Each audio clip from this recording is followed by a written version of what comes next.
90% de nos équipements étaient plus de 15 ans. On aurait pu faire comme on faisait avant, c'est-à-dire en remplacer un pour un, enlever un vieux rooftop, en remplacer un, celui qui crie le plus, puis le plus vieux, puis l'année d'après en remplacer un autre. Mais encore une fois, si on faisait ça, les finances, comment ils nous auraient perçus? Encore une fois, comme une dépense. Okay?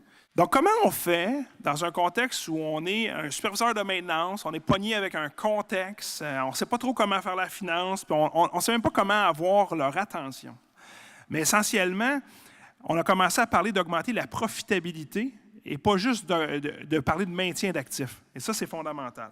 Mais je pense qu'il faut connaître les objectifs stratégiques de notre entreprise, savoir comment les investissements sont alloués, s'approprier le langage financier avant de présenter, puis être certain qu'on aligne nos bénéfices de projet en fonction des bénéfices de l'organisation. On s'en vient proposer un projet performant, un projet qui vient augmenter la profitabilité de l'entreprise.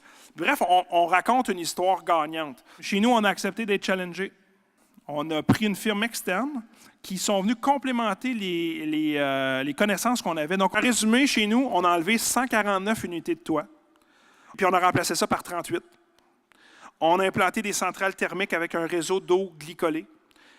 On a récupéré la chaleur des simulateurs pour chauffer le bâtiment.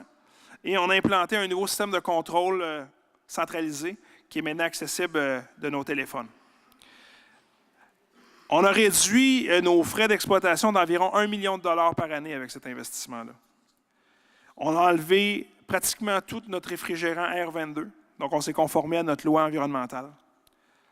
On a un bâtiment qui est beaucoup plus simple à opérer. On a reçu au-dessus de 3 millions de subventions pour ces projets-là. Donc, si on avait fait les projets avec notre équipe en interne, on n'aurait jamais maximisé les subventions.